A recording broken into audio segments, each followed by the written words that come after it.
Mr. Prager, for the second, if not the third time this week, welcome to Madam Mathias, Corvinus, Collegium. It's a pleasure again to have you with us. Thank you for your time, for your thoughts, and for the energy you have been giving us in the last days.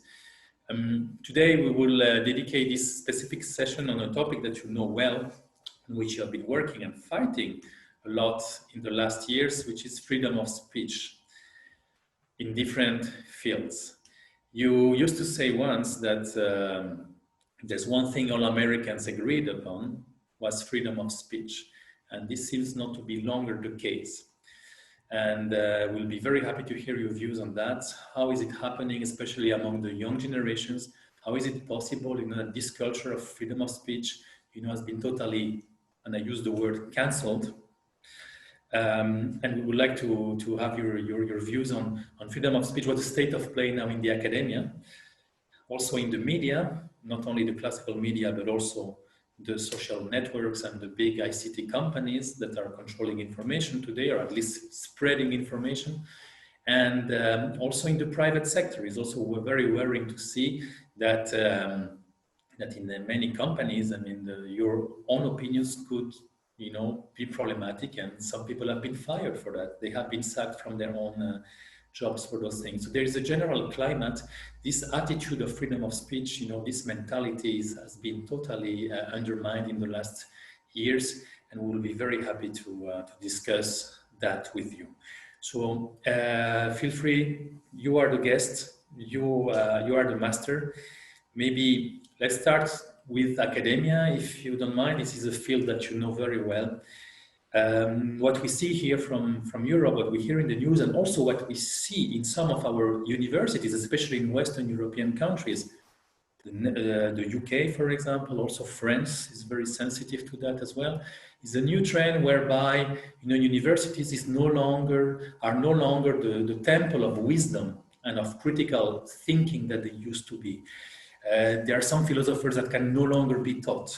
Some speakers can no longer come. Some topics are becoming hegemonic, and you cannot have a career if you don't speak about them. And even worse, simply some ideas are cancelled, are prohibited. And again, we see new generations, this totalitarian reflex of not letting the other one speak, and stigmatizing and demonizing opinions that are not his or her own. Could you please tell us a bit more about it, and how is the state of play in your country? Why are you so worried? And if you think this trend can also be reversed? Well, first of all, thank you again for having me. It's an honor, and I look forward to being with all of you in person one day.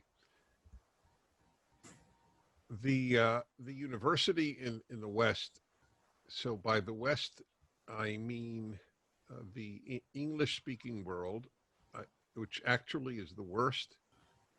I don't know exactly why. Canada, the United States, the UK, Australia, New Zealand seem to be the greatest opponents of free speech right now. I don't know why. These were originally, certainly the United States was known as the freest country in the world. That's why the French gave the United States the Statue of Liberty. When I grew up, and I use me as an example because, this is one human's lifetime, this change has become dramatic. When I grew up, when my father grew up in America, there was a saying, and it was said all the time, I may not agree with what you say, but I will fight to the death for your right to say it. Everybody said this, liberals, conservatives, independents. If there was one thing, and it probably was the one thing that Americans did agree on, it's that you had a right to your opinion and to express your opinion. This began to cease at the universities. The universities have become the least free place in these societies. And it has come to the point where if you are not on the left and you go to a university to speak, as I do very often, you will have not only demonstrators, but there will be an attempt to ensure that you do not speak. And it is Ayaan Hirsi Ali this is an amazing woman. Ayaan Hirsi Ali grew up in Somalia. She's a black a woman, grew up in a Muslim family in Somalia. That came to the Netherlands after. That's correct. She became to give you an idea of this remarkable woman, she doesn't speak a word of Dutch. She goes to Holland, to the Netherlands, becomes fluent in Dutch, and so impressive, she is elected to the Dutch parliament. And she has campaigned for the rights of women living in Muslim countries. And she was about to be offered some award or some coveted speech, honor, and the Brandeis University canceled her. She could no longer come because she was critical of Islam. Now, I want to make something clear. It doesn't matter how critical you are of Christianity. You will be welcome at any university. It does not matter how critical you are of the Jewish movement known as Zionism, which is only means, I mean, there are many Christian Zionists. It only means that the Jews have a right to return to their homeland. That's all that Zionism has ever meant. But you can attack Zionism as evil. Christianity is evil, and there is no problem. But if you say anything critical of Islam, the left at the universities will simply not allow you to speak. Imagine if you are a professor at one of these universities and you take issue with the left on any subject. There is a good chance you will be fired, and certainly you will be ostracized by your colleagues. The university is the least free place, as I said, in the Western world, especially the English-speaking world. I don't know the situation in Eastern Europe. I have a theory, and I may be completely wrong, but when I spoke in Romania 2 years ago, I spoke to them. They asked me about Western Europe, and I said to them, and they were quite moved by this, and I was moved that they were moved. And I said, maybe Eastern Europe will save the West. And I feel that strongly, just as I think in America, the southern states may save America, just as the northern states saved America in the 19th century in the Civil War. Things sort of have reversed. So I don't know the state of the universities of Bulgaria, Hungary, Romania, Poland, Czech Republic, etc. Poland, I don't know. But I can tell you that in the West, it's awful. Mm-hmm. And that is the least free place currently. So what has happened is the cancer of suppression of speech has metamorphosed into or it has moved on to the rest of society. I went to Columbia University. I did my graduate work there. There was a leftist influence. All my teachers were on the left, but you were allowed to speak your mind. That's the 1970s.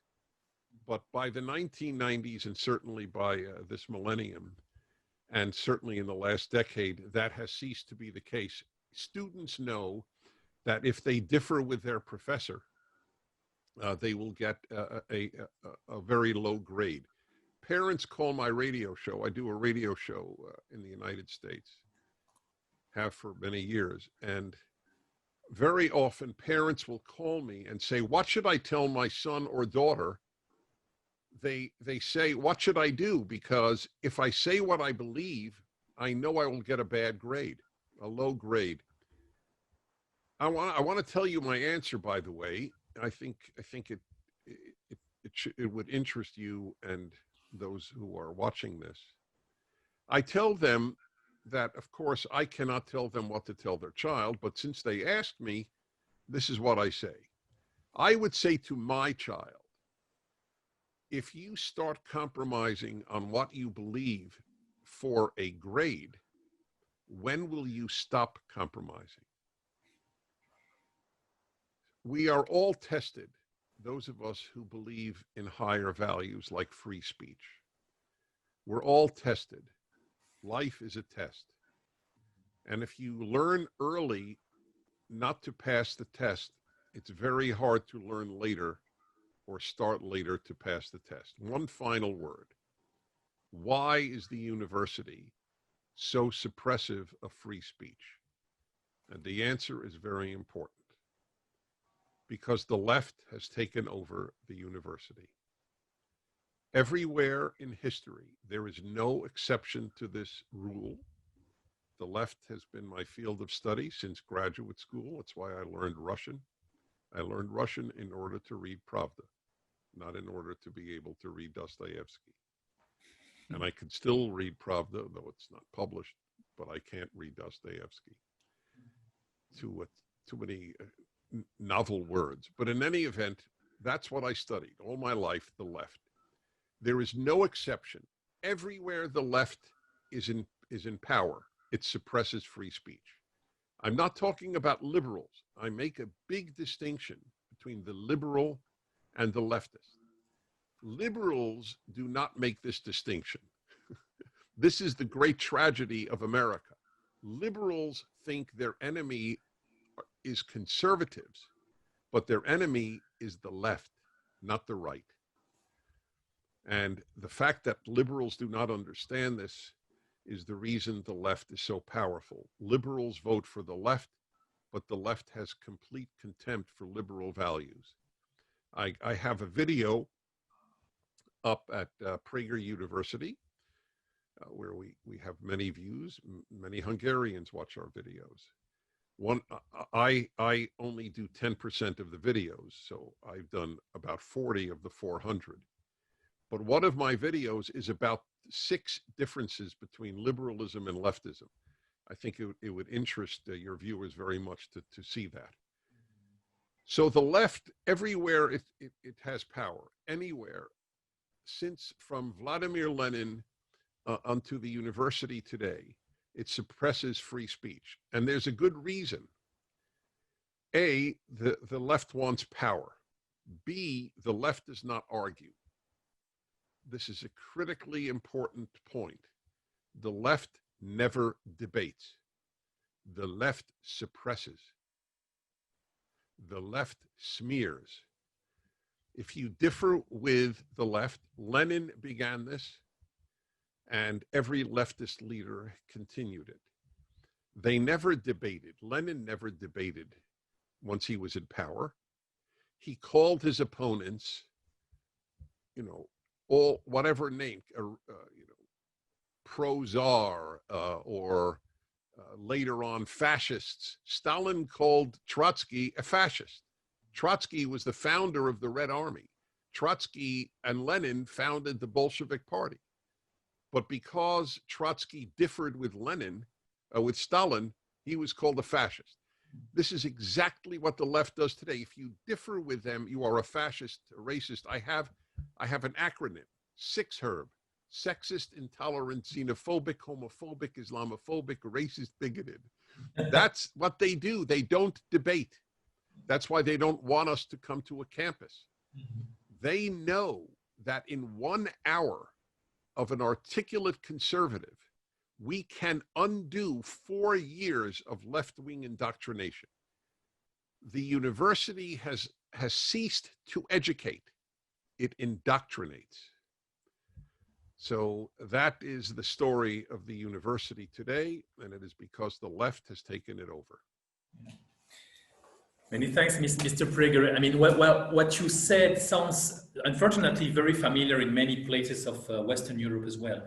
We can confirm from here that the best Anglo-Saxon universities are following this trend. The best French-speaking universities are also following this trend.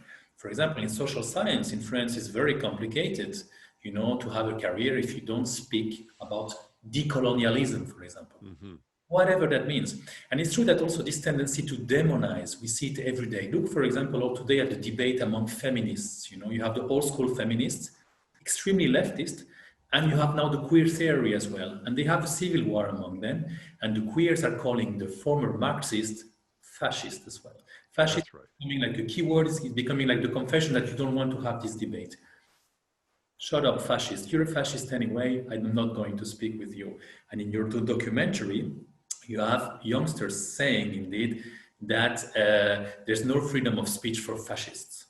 You know, when you hear a 20 years old saying that, indeed, it's absolutely scary. Just to stay a bit on academia, I mean, you said before that for you it has been a change during a lifetime. And it's true that you could see even less than that. I would say it's a matter of the last 20 years, maybe. Do you think that the new technologies had an effect on that? The echo chamber effect, for example. The fact also that you only read, you know, things that you agree with. The fact as well that you only exchange with people that agree with you. And also the fact that this constant flow of information prevents you from reasoning, prevents you from thinking, you know, and to take a break sometimes, to take a breath and to try to listen to other people and to other points of view.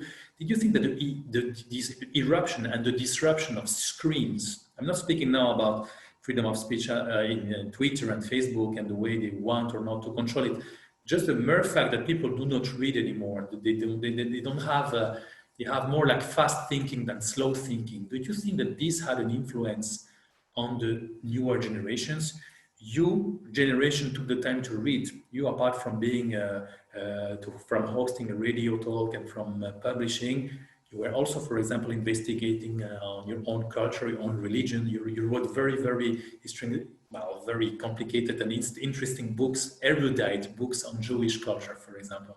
But would you see that in the new generations? Don't you think that the impact of the new technologies had also this very negative influence? I have I've broadcasting for 35 years. So I've been saying some of these things for 35 years. And something that I said from the beginning was that the two worst developments of the post-World War II era were television and college. And college. College, university. That vast numbers of American young people went to college, as we call it, or university, as it's better known around the world. Those were the two anti-thought phenomena of modern culture. Television is largely a wasteland, and what it did, when you think about it, the time spent watching television, even in my youth, there was a lot of good television, but it obviously did not have much of a positive impact, because my generation, called the baby boomers, those born, you know, within 10, 15, 20 years of World War II, really led the left-wing revolution, the fruits of which you now see. Not all of us, obviously. I didn't, and I'm not the only one, but large numbers. So television and the university combined as a war on thought. So even when books were assigned, the books were simply basically left-wing books. And now at college, at university, that's still the case. So when you combine that with the new social media, where even a television program is longer than an Instagram, it's a war on depth. Look, I fully acknowledge the success of Prager University, where we have over 1 billion views a year, mostly young people. We knew that this was a fact, and all of our videos are 5 minutes. Now, they're very deep 5 minutes. They should be watched a few times. They're edited very carefully to say as much as possible in 750 words. But we understood. I'm not going to make a 30-minute video. I write books, and it's my hope that young people will read them. I am happy when old people read them too. I just want to make that clear. But obviously, the young are the next generation. But it's a war on depth. It's a war on wisdom. Another tragedy of the recent, I guess, post-World War II world is the confusion of knowledge with wisdom. The internet has a vast amount of knowledge, but it has no wisdom. Computers have knowledge, but they have no wisdom. I'll tell you when I realized this. I remember many years ago, there was an ad in the New York Times, a full-page ad by, I don't remember, some number of Nobel Prize winners, and it was against capital punishment. So all of these Nobel Prize winners who signed the ad were against capital punishment. And I remember saying on the radio, why do I care what a Nobel Prize winner in physics thinks about capital punishment? I care what a Nobel Prize winner in physics thinks about physics and nothing else. But people think, oh, he got a Nobel Prize in economics or a Nobel Prize in physics or chemistry or whatever. So that person, I want to know what they think about capital punishment. But I don't. I am. It doesn't mean he doesn't have wisdom, but it doesn't mean that he does. My taxi driver might have much more wisdom than a Nobel laureate. And I'm not knocking Nobel laureates. I'm knocking the idea that great knowledge has any connection to the infinitely more important quality of wisdom. So this is part of the tragedy that you were describing.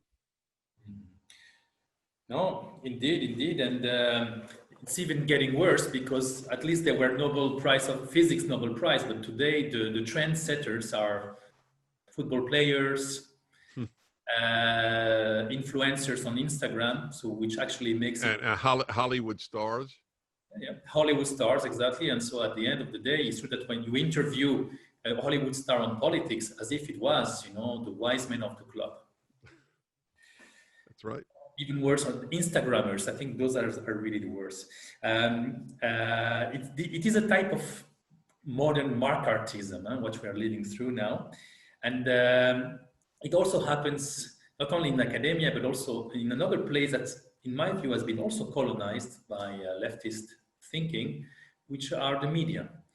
The media are no longer here less and less to inform, but rather to form opinions. And this is indeed something that you probably also witnessed, in the last 35, 40 years during your professional life. I also wonder whether the Prager University had also problems in being broadcasted properly on YouTube, for example. This is another interesting question I'm asking you. But again, we will be very happy to hear your views about the state of the freedom of speech in media in general, including the new type of media. Many thanks. The media have always been liberal in my lifetime. The New York Times, the Washington Post, and Le Monde, the BBC. They're a club. When the heads of the major media meet, I always thought of this. The editor of the New York Times has much more in common with the editor of Le Monde than with the Americans who live between New York and California. If the editor of the New York Times were were told you have to live for a year in away from New York. You have to live in France, in Paris, or in Nebraska. There would be no question that the person, even if he knew no French, he would choose France, because Nebraska has a type of human being that he cannot relate to. I mean, it is a separate world. These people love America. The editors of the New York Times have contempt for America. The people in Nebraska probably go to church on Sunday. I would be shocked if the editors of the New York Times have been in a church in 25 years outside of a wedding. So it's their own world, and the purpose of your newspaper, of your reporting, is to bring people to the left. There is no pretense of simply informing people. At the end of the campaign for president of the United States, a very shocking thing came out of the notebook, the laptop notebook of the son of Joe Biden, Hunter Biden's laptop, which he left at a repair shop. And some very damning things were found on that. The mainstream media in the United States, New York Times, Washington Post, and a whole host of groups, they ignored it. CNN, NBC, ABC, CBS, they simply ignored this incredibly important thing. And on the rare occasion it was mentioned, it was simply listed as Russian disinformation, as if the Russians had anything to do with that laptop. For 3 years, the American media spoke about Russian collusion with the Trump campaign in 2016 to win the election. There was no collusion. It was a gigantic lie told every day by the Democratic Party and its organ. The media are an organ of the Democratic Party in the United States of America. It is impossible to overstate the damage that the mainstream media have done to truth, to journalism, and to the West. And Mr. Prager, what is, in your opinion, also the role of social networks in spreading information, or maybe can we say also controlling information? I have the impression, and correct me if we are wrong, that the tech giants, the Silicon Valley, also has an ideological bias, you know. And what you said about Le Monde or about the New York Times could perfectly apply as well to Facebook, to Twitter, to Amazon, which owns the Washington Post, by the way. And so do you think that this is also the case? Do you think that now it's not only about the content of the information, but the way this information is circulated? Is it also a threat? What are your views on that? This is the biggest threat, because the non-left has been able to use social media to offer people other ideas and truth. So I cannot get published in the New York Times. That's a given. But I can get published on any conservative site, and most major conservative sites do publish me. I write a weekly column. So without the social media, there would be no PragerU, and the left knows how effective we are. So this alternate world of media has been very helpful to us. And that is why they want to suppress us. Because without that, and one other thing in America, which you don't have, I don't think anywhere else in the world like we have, is talk radio. That was my profession prior to PragerU. Uh, I broadcast across the United States 3 hours every day. Millions of people listen. And I'm not the only one. It is a very large thing, talk radio in America. People turn on the radio and they can hear a conservative voice for hours. All day they can hear it. And the left knows that, and they hate talk radio. And they hate what we are doing. They call us disinformation. Let me give you an example that happened today. My wife just told me about it. There was let me ask her, forgive me, was it a doctor who did the hydroxychloroquine that was taken down? Yeah. So a doctor, a medical doctor, spoke about the benefits of hydroxychloroquine, which I believe are very real. In fact, I take hydroxychloroquine every week in case I should get COVID. So I practice what I preach. I believe it's effective and I take it. And it is one of the safest drugs in the world. It has been around for over half a century. Millions of people have taken it. Some have taken it for decades every day for lupus, for rheumatoid arthritis.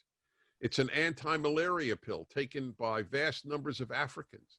In some countries, you don't even need a prescription from a doctor because it's so safe.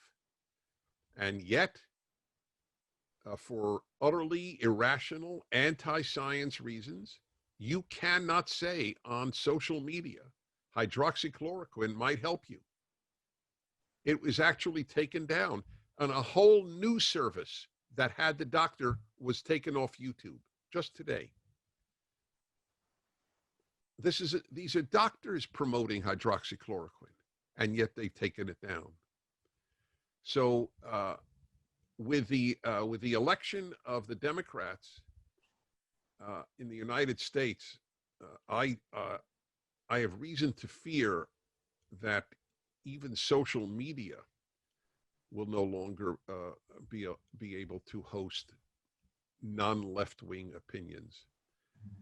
What I foresee is, in the United States at least, is a gradual separation of the left and the rest of society.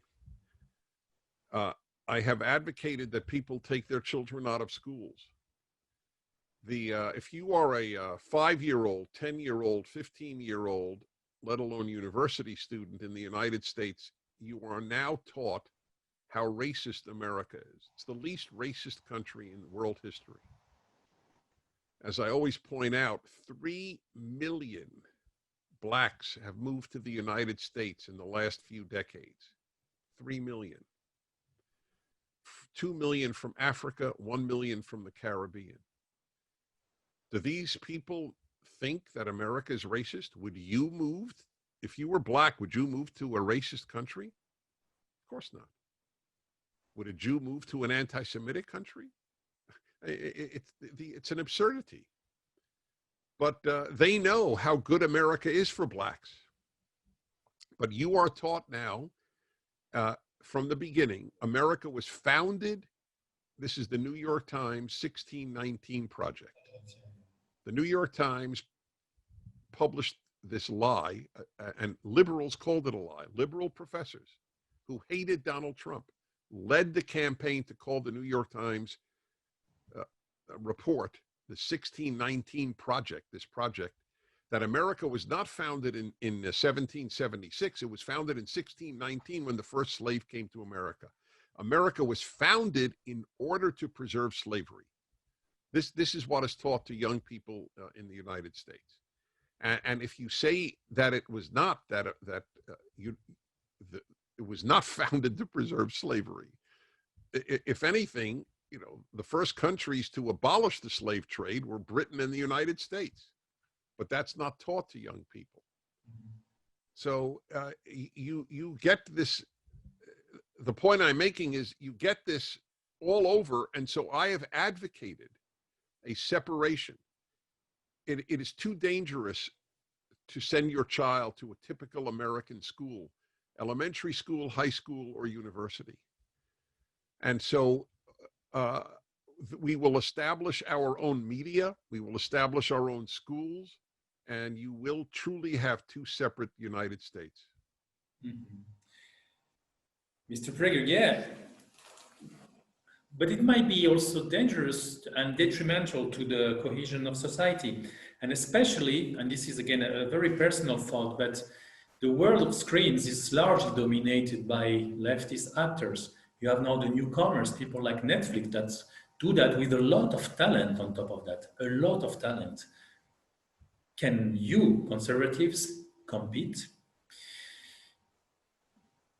Well, I don't know if we can compete with with with Hollywood in making stars. I don't know. And uh, you mentioned Netflix. Netflix refused to allow No Safe Spaces, the movie I made with a very famous American. Uh, he's a comedian, but he's a very deep human being who's also a comedian, Adam Carolla. We made a movie together. Your viewers would love it. It's about free speech called No Safe Spaces. This is the documentary that we're going to display. Good, good, excellent. And uh, Netflix refused, even though it was one of the most successful, I think it was the most successful political documentary in America last year.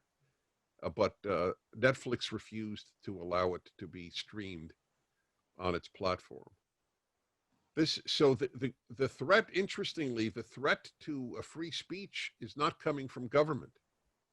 It is primarily coming from private ownership, from companies, Netflix, YouTube, Google, Instagram, Facebook, Netflix, Amazon. It's a very scary thing that we are seeing, and it's a first in American history. Free speech has never been under attack in America. Mm-hmm. And Mr. Prager, that precisely takes us to the third point of this discussion. You said it very well.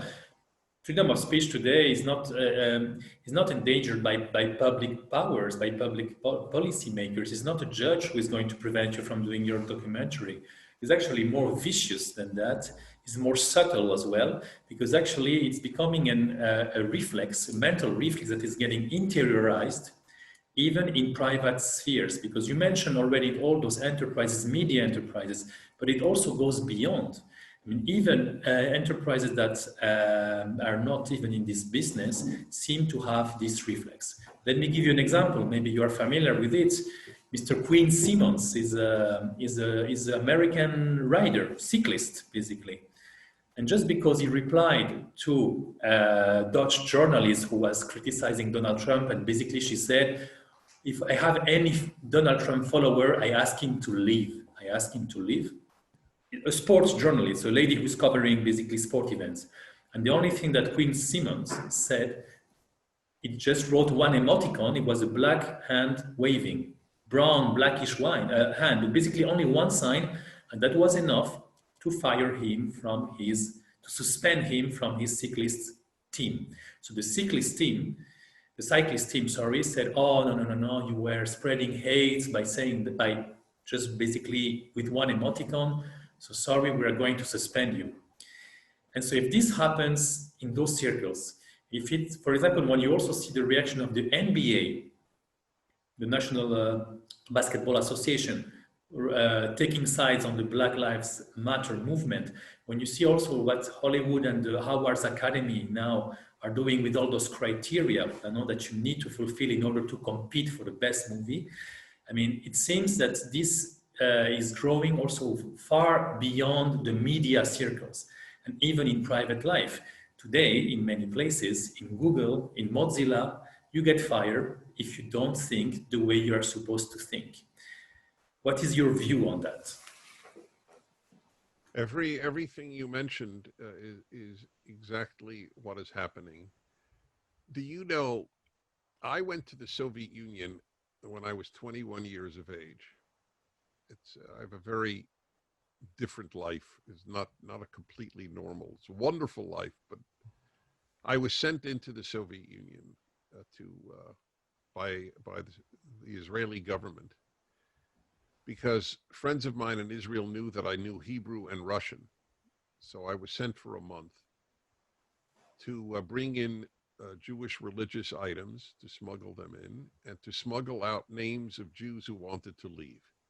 So it was not a pleasant 4 weeks. But when you're 21 years of age and you go into a totalitarian society, it has a big impact on you. Everyone who would meet with me, I met no one in an apartment. Every apartment, it was known who came to visit you. The government, a worker for the government would know it. So I would meet people literally in the middle of a park at a certain tree. And then we would never stand, we would keep walking. And the person would speak very low tones and tell me their story. I am telling you this because, incredibly, what has happened now in America, people come over to me at airports. People recognize me and they come over and they will whisper to me, I agree with you. Or, hey, I'm a conservative. And then they look around and make sure nobody hears it. Or worst of all, I support Trump. In America, that people have to whisper like they did in the Soviet Union, that is, nobody would have predicted this. And yet that is what it is. People losing their jobs. I periodically conduct orchestras. I'm very involved in classical music. We know. And so I get emails because the reason that this is known, I conducted 2 years ago, I conducted at the Disney Concert Hall, which is a very prestigious hall. And I conducted the Santa Monica Symphony Orchestra, Santa Monica, California, Haydn Symphony. And Santa Monica is a very left-wing city. The mayor announced no one should attend the concert that Dennis Prager is conducting, even though I did not take 1 penny, and all the money went to the orchestra, and it raised more money than it ever had in its history. This conservative ended up supporting the Santa Monica Symphony Orchestra because the hall was sold out, completely sold out. But 7 players would not even play for me. So even Haydn, the great Franz Joseph Haydn, the composer, does not transcend politics for leftists. The whole point of music is to bring people together, whatever they think, right? But they don't believe that. So you cannot play for a conservative conductor. The reason I mention this is the New York Times covered this story. And it was an awful, it was a completely dishonest piece that they wrote about what was happening. Instead of writing, isn't it wonderful, a conservative is conducting a liberal, progressive, left-wing orchestra. Instead, big controversy on the West Coast in America as people will not play for this right-winger. So therefore, it became national news. And I got letters from members of orchestras all over America telling me they cannot tell their fellow musicians that they are conservative. A woman wrote to me, I won't say which orchestra, it's one of the top orchestras in America. She wrote to me and she said, I am with this orchestra for 30 years. She's in the string section. And said, no, not one member of the orchestra knows I'm conservative. Yeah, well, you can indeed have some parallels with the Soviet Union, you know? That's correct. The parallel is very scary, and it has made me aware of something. The ease with which people can become sheep is distressing. I expected better of my fellow Americans and fellow Westerners, if I may. That's fine. You can certainly add fellow Westerners, but to be honest, the history of appeasement of evil in Western Europe, whether it was the appeasement of Hitler or the appeasement of the Soviets or the appeasement of Castro or the appeasement of Chavez or the appeasement of Mao, I didn't expect much from Western Europe. So it's very hard for Western Europeans to disappoint me. Well, no, and as a Western European, I am almost forced to agree with you, and especially now. And Mr. Prager, the portrait that you painted for us is distressing. Indeed, is very worrying. And what worries me most is that we spoke about media, we spoke about education, academia, but you also mentioned schools, and those places have been colonized, if I may say. How can we reverse this trend? Because this is a long-term endeavor, and especially since those places are not politically diverse. It's always very paradoxical to hear all those people speaking about diversity in every field, but in the political and thought field, because basically there's diversity doesn't matter. Political diversity doesn't matter for them. But how can we reverse this trend? I mean, especially since now, as you said, I mean, how can people be turned into ships? Maybe with screens. Maybe if you spend 20 hours per day on the screen or 15 hours on the screen, you can easily be manipulated as well. How do you see the future? Is it only that a wave of McCarthyism that is going to pass, or do you think it's going to be worse and worse and worse? The left doesn't pass. They live for power. It's an advantage that the left always has. We who are not on the left are not as interested in power, by definition, because we don't believe in big government. So obviously, we don't want power. In America, if you have a conservative and a leftist running against one another, you basically have the following. Vote for me, I will give you free education, free health care, free lunch and breakfast for your children, free tuition, free housing. The Republican is voting, vote for me, and I will enable you to give all those things for yourself, but I won't give it to you. Who's going to win? Somebody said, I think it was in ancient Greek, but I've seen many sources for this, but somebody said something to the effect, as soon as people know that they could vote for people who will give them things, that is the end of your society. And that is because, as I have said for many, many years, freedom is a value, not a human yearning. People yearn to be taken care of. They do not yearn for freedom. Liberty is a value. Being taken care of is an instinct.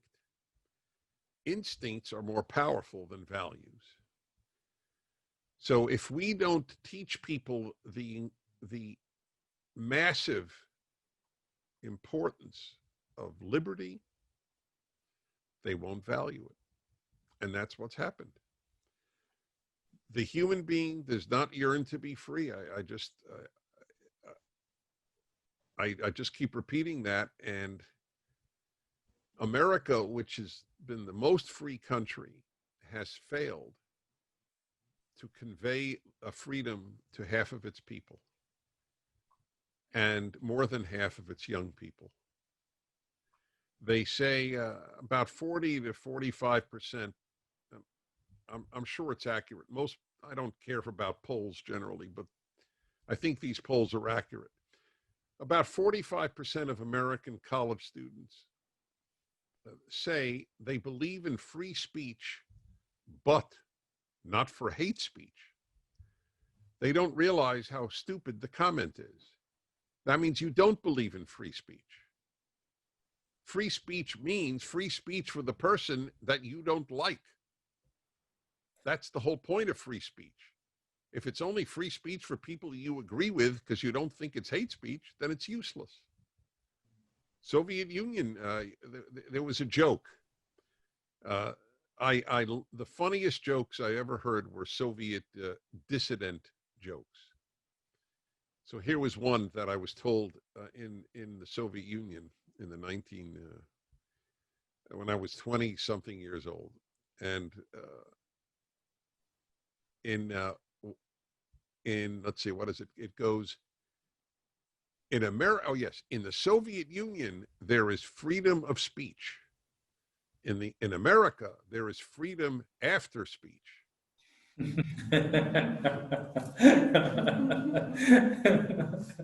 Yeah, and it sounds very true, and it's true that yeah. I mean, are we going that way? Are we going? Yes, we're going that way. That is exactly right.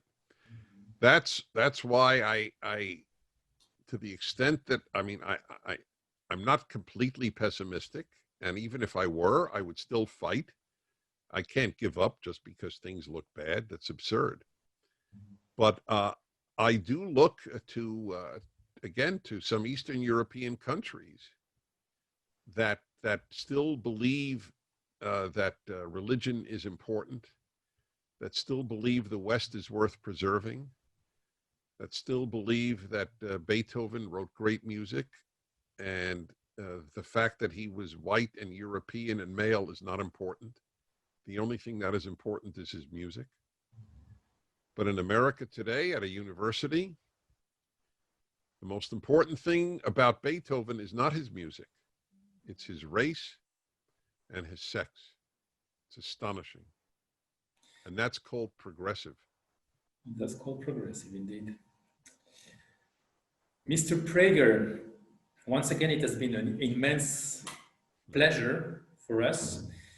The diagnosis is wearing, but it's always very encouraging to have it, because indeed, as you said, it's absurd not to fight it, even if you are, even if we can be pessimistic, but we cannot just cross our arms. Well, let me tell you one other thing. There is one major advantage in being conservative. You meet much finer human beings. That's a fact. Yeah. And I would include you and your associates. This has been the great joy of my life, in meeting fine people around the world. So the left is not fine. There are fine liberals, there are fine conservatives, there are bad liberals, bad conservatives, but there are no fine leftists. Leftists are a completely destructive force. There is no exception to that. Everything the left touches, it ruins. Religion, art, music, education, journalism, sports, everything. The left is the human urge for chaos. No, Mr. Prager, maybe next time we could also have an interesting talk about arts, about beauty. You're right. I mean, is left, is, for example, as a Western European who walks in Budapest today, he can see the communist architectures and also what people built before communism. Did That's right. it bring beauty to this world? I think this is another open question that we'll be very, very happy to debate with you. It will be, I think, very interesting as well. But in any case, many thanks. For us, it's also very important to hear you. It also, like raises our optimism and enthusiasm. So again, Mr. Prager, it has been an honor, a pleasure. Köszönöm. Nagyon szívesen, and many thanks also to the colleagues, Lily, who also helped us organizing that, and all the other colleagues. But many, many thanks. It has been an immense, immense pleasure. My pleasure.